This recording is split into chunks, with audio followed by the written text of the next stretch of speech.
They appeared to have a storybook marriage, but the final chapter was murder. I'm Nancy Glass, and this is American Journal.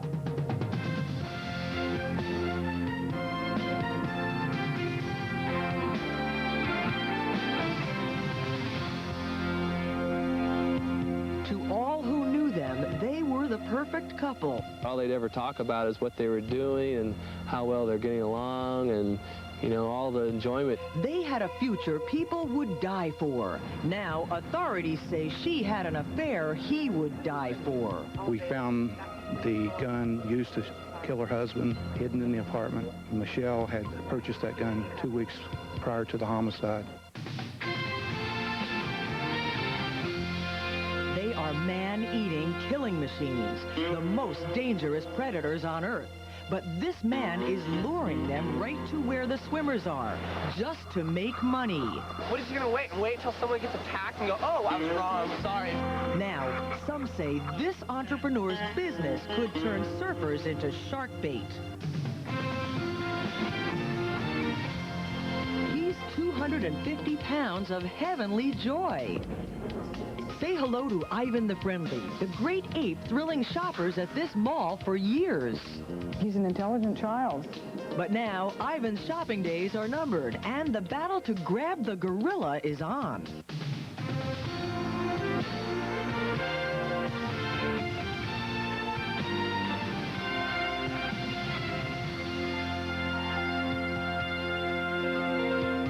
I'm Nancy Glass. Welcome to American Journal. They're nature's deadliest predators. Now surfers say great white sharks were lured to their beaches for one man's profit. We'll have that story later. But first, Michelle Williams and her husband Greg seemed to be deeply in love and happily married. The future looked great. They had just moved from Colorado to a new home in Columbus, Ohio. They were going to start a business together. But a killer struck down Greg Williams just hours after they began their new life together. As Les Trent reports, that began a murder investigation that had a shocking conclusion. When Michelle Williams collapsed on the front steps of her home, most people felt sympathy for the sobbing young woman. I think he's dead. Inside the house, her husband Gregory was on the sofa, bleeding to death from gunshot wounds. Neighbors in this quiet area of Columbus, Ohio looked on in shock, never believing that something like this could happen in their town. This is a real quiet neighborhood. There's not much that really happens in the way of violence. I mean, nothing at all. But on this day, something did happen. 23-year-old Michelle Williams told police a chilling tale.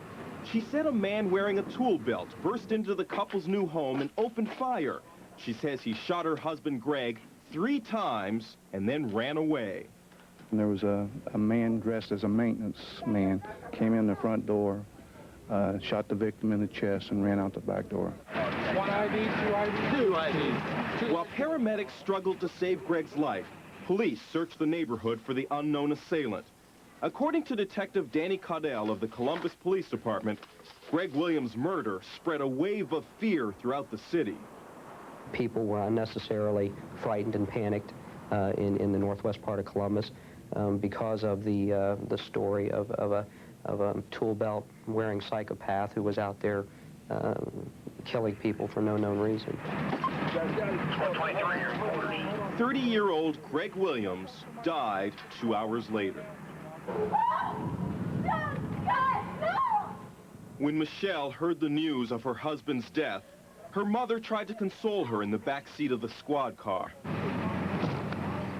No one could believe what had happened to the young couple who had just moved back to their hometown less than 48 hours earlier. Why would somebody want to shoot Greg? And I just couldn't fathom who would be the person that would do that. Steve Burnside was Greg's best friend. He said Greg and Michelle seemed excited about coming back to Columbus.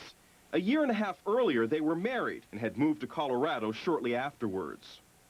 All they'd ever talk about is what they were doing and how well they're getting along and, you know, all the enjoyment. They spent a lot of time together. Greg had plans. He was going to start a business with his brother. Nobody could imagine the couple had anything but a great future until the murder.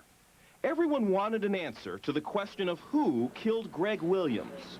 There was some suspicion that perhaps Michelle wasn't as innocent as she appeared.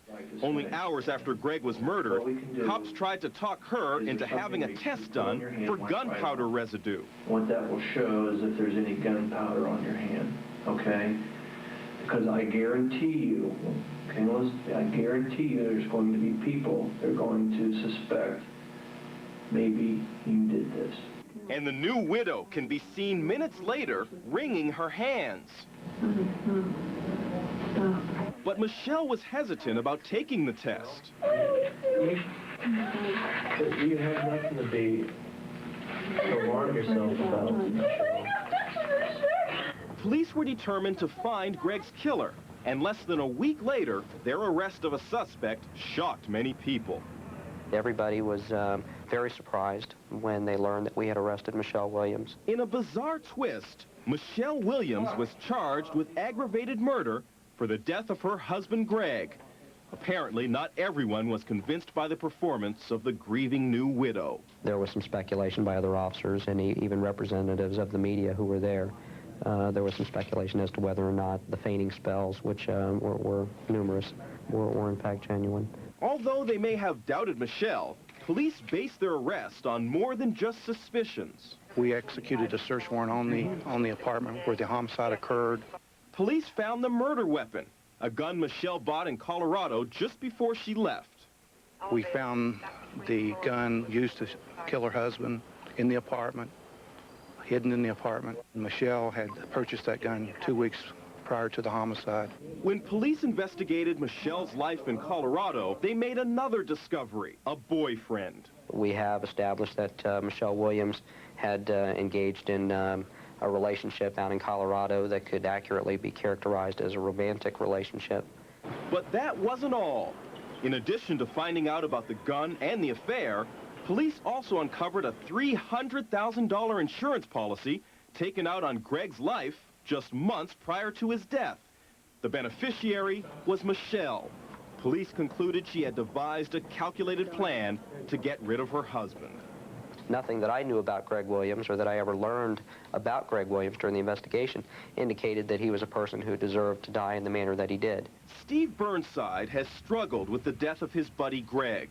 Although he has not spoken with Michelle since her arrest, he has many questions. They were, newlyweds. They've only been married for about 1.5 years, and they seem to get along so well. Police continued to focus their case on Michelle. Eventually, she broke down and admitted murdering Greg. But still, many people will never understand how a killer could cry so convincingly. And in a plea bargain with prosecutors, Michelle Williams pleaded guilty to murder. She was sentenced to 15 years to life in prison. She will be eligible for parole in 13 years. When we come back, surfers say great white sharks were lured to their beaches for one man's profit. I didn't expect people to hate me. I didn't expect people to fear me or to make death threats.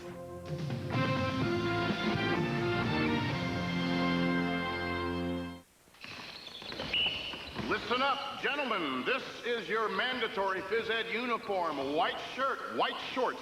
If you are not in this uniform, you are not in class. Times have changed. There's a world of new colors. And with these new colors come new rules. Vivid rules. New Vivid Bleach with Color Care. Keeps today's most vibrant clothes looking newer, longer. Color Care. Only a new Ultra Vivid Bleach. New colors, new rules. They said an unwed mother should give up her child. Deliver us from evil. Again. They said he'd be better off with another family. Deliver us from evil. Again. But a mother's instinct told her they were wrong. I think something's happened to my son. There isn't much we can do. Based on the true story of a mother's fight to save her child from the system that was supposed to protect him. There's no crime here. Beverly D'Angelo. What the hell does it take? The world premiere of A Child Lost Forever, NBC tonight.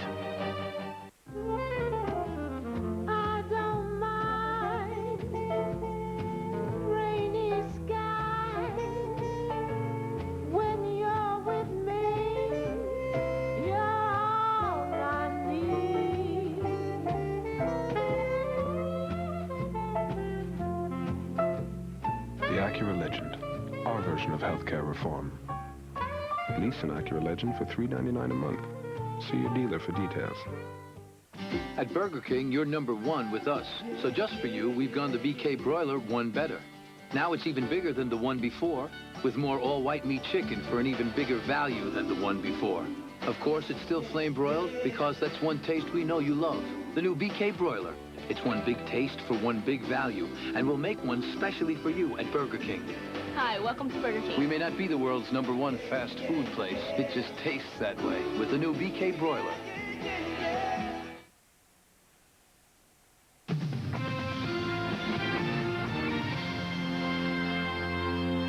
The great white shark is one of nature's most ferocious predators.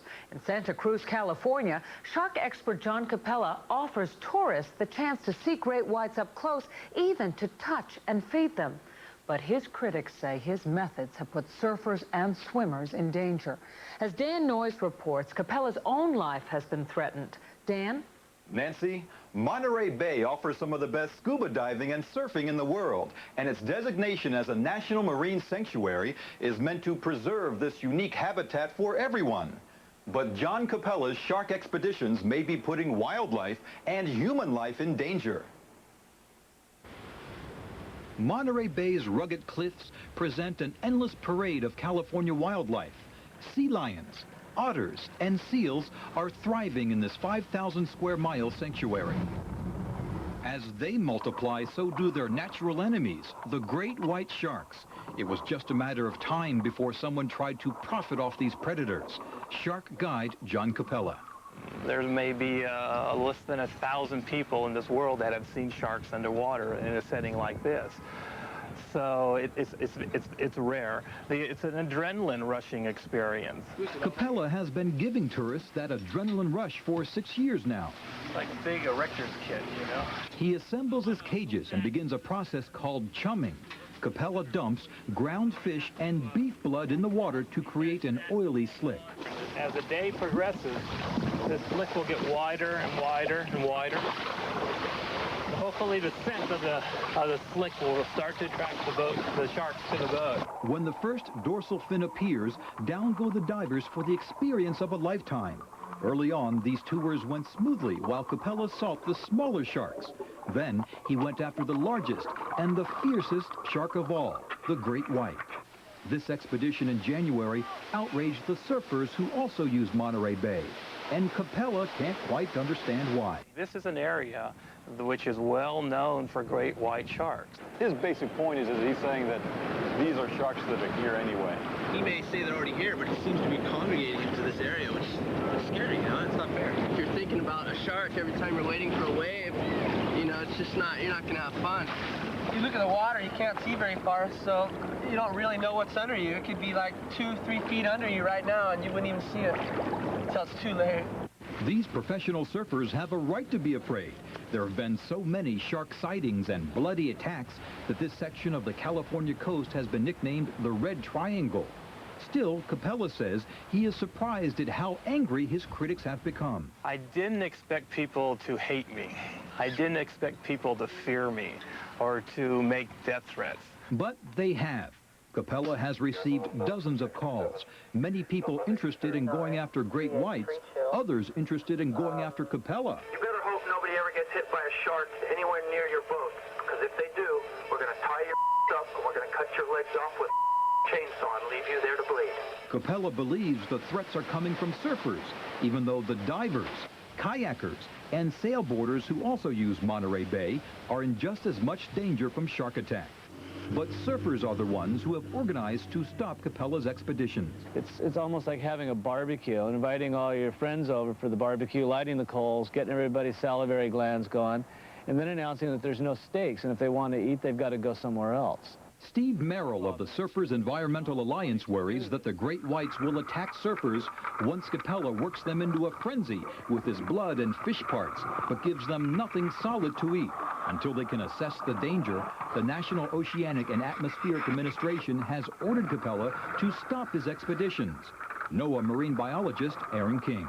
He's going out to photograph the sharks, just like you might want to go out and photograph birds and lay some seed on the ground to bring the birds in. The problem is that you're dealing with a predator, not a Tweety bird. King also has questions about the secrets kept in this freezer.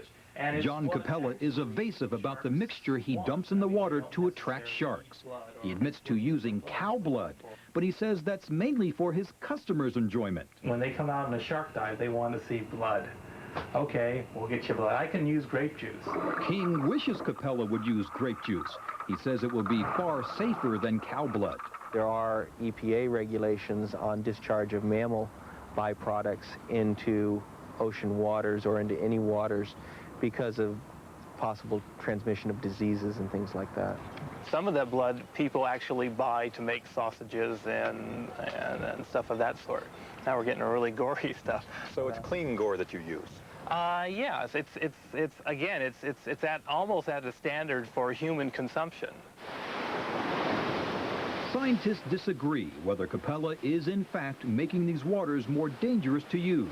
While they study the situation, the surfers here look at the wildlife around them and wonder if they themselves are about to become part of the food chain because of John Capella.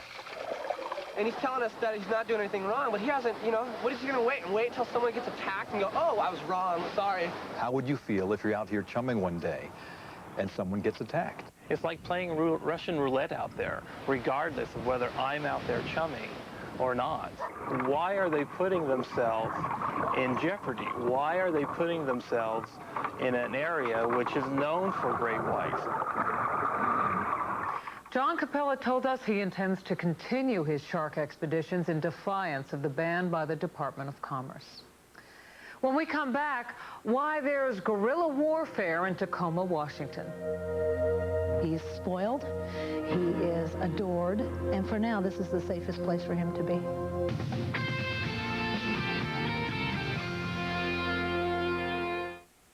Wednesday, his home might have been saved if firefighters had fought the blaze. Now, American Journal shows you what they were doing instead, and it may make you angry.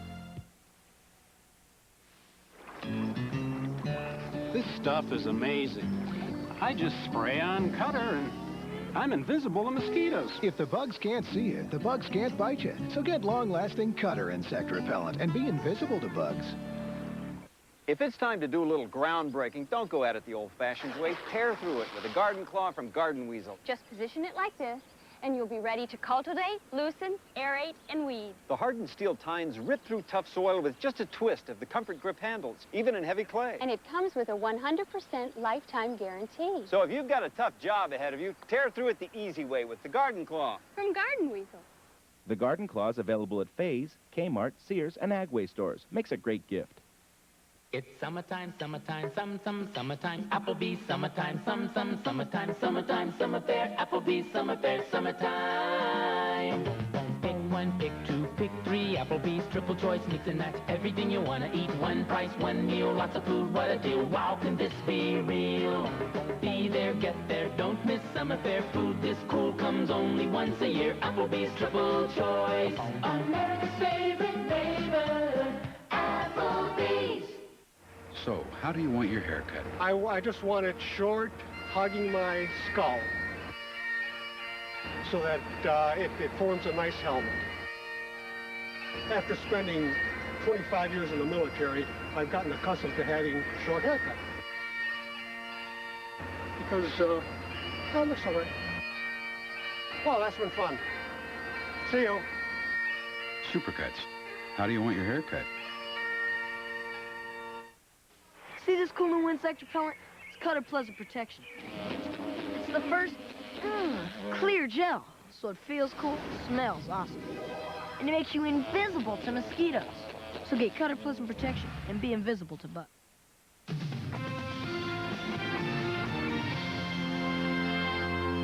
Ivan the gorilla lives in a jungle, a concrete jungle. For over a quarter of a century, Ivan has been a favorite attraction at a shopping mall. Well, sadly, Ivan's home is bankrupt, and Ivan's future has triggered a guerrilla war. Here's Elisa White. Meet Ivan. He's not your typical gorilla. He's just one super gorilla. He's the King Kong of all gorillas. Ivan doesn't live in the jungle, and he doesn't live in a zoo. No, Ivan's home is a most unlikely place. A shopping mall in Tacoma, Washington. He's not an animal even. He's never been an animal to us, the family. He's an intelligent child. Ivan has grown up with Mary Lou Borgert. It was her father who purchased the infant silverback gorilla nearly 30 years ago for a promotional gimmick to draw shoppers to his mall. He talks to me through his eyes and vice versa, and sometimes it gets a little spooky. Here you'd expect Ivan to live out the rest of his days, not in freedom, but at least in the place that's been his home since the 1960s. But all that changed when the mall went bankrupt. The court put Blanca Harrison in charge of its assets. She has the tough job of figuring out what to do with a 250-pound gorilla. He's spoiled, he is adored, and for now this is the safest place for him to be. But animal rights activists like Mitchell Fox are up in arms over Ivan. They claim his so-called happy home is actually solitary confinement, and they want him moved immediately. He's been a curiosity for shoppers who happen upon him, who are buying anything from light bulbs to parkas to hunting rifles. And he certainly has not had the kind of life that he deserves or that is appropriate for a member of his species. Fox says the gorilla should be sent to a respected zoo like Zoo Atlanta, where 20 other gorillas live in a rainforest habitat. Emotionally and mentally, we know that Ivan does not belong in a concrete bunker by himself. But Mary Lou and Ivan's trainers believe Ivan shouldn't be judged like other gorillas.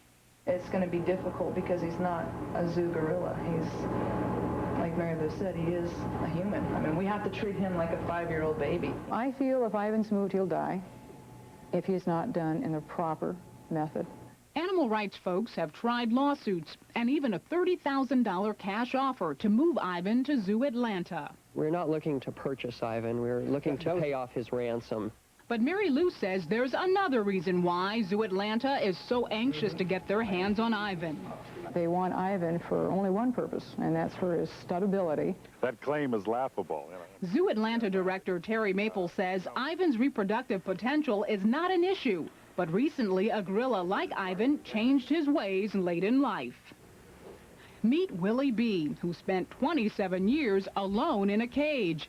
Recently, he became a dad by a female named Chumba at Zoo Atlanta. Because Willie B. could do it, I'm very confident that Ivan can do it too. It's totally a matter of getting Ivan out of what I consider to be a bad situation. Ivan's fans have mixed reactions about his inevitable departure. He's grown up here. I mean, this is pretty much all he's really known. I think it would be great in his old age to be in a natural environment. You want to see a happy, healthy gorilla? You see one. He's here. What can Ivan be thinking? That's anybody's guess, but sometimes it seems as if he can feel the tension through the glass walls of his cage. And a Seattle TV station conducted a phone poll on Ivan's future. The vast majority of callers wanted Ivan to spend the rest of his days at the Woodland Park Zoo there. More for you on American Journal when we come back.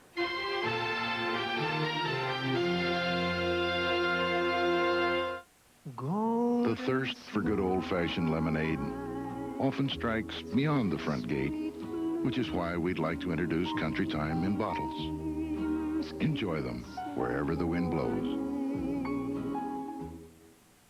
Who makes the freshest springtime salad? You do. Try our delicious new Oriental Sesame on your fresh cucumbers, and you've created the freshest salad of the season. Good seasons. You make it fresh. You make it best. Pure natural aloe. Is there anything better to soothe summer dry skin? An update from Vaseline Research. Vaseline scientists created a lotion that works better and longer than aloe alone. Joan, to moisturize effectively, you'd need 9 applications of aloe a day, compared to just 1 application of Vaseline Intensive Care Aloe and Lanolin.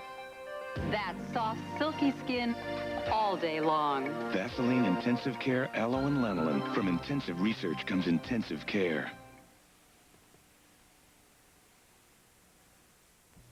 At Rosa & Sullivan, get a cool $100 cash back on a GE Profile refrigerator and up to $100 on a washer-dryer pair. Don't be late for these rebates.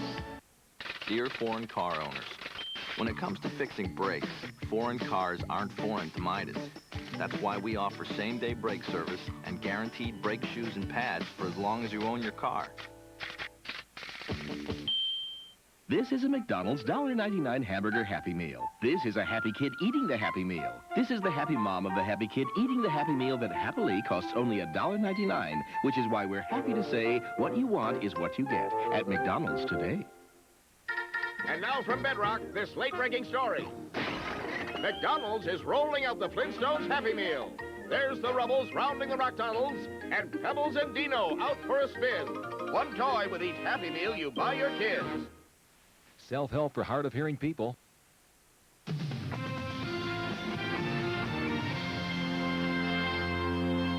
Next time on American Journal, a polio vaccine that gave some children polio. Here's a preview. This mom thought she was protecting her baby son. Instead, he's paralyzed by a crippling disease insiders say the government knew about. The government knew that in its war on polio, there were going to be civilian casualties. What you should know about the most widely used polio vaccine. That's next time. And finally today, exactly 50 years ago, American troops were fighting and dying on the beaches of Normandy.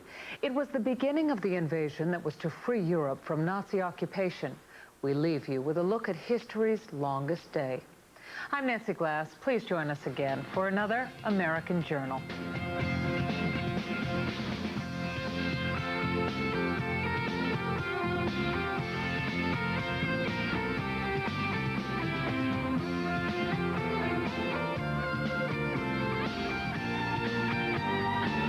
Coming up at 11, special help for the community on the 10th day of the search for Kaylee Polton. Plus, keeping teens off the streets and on the job this summer.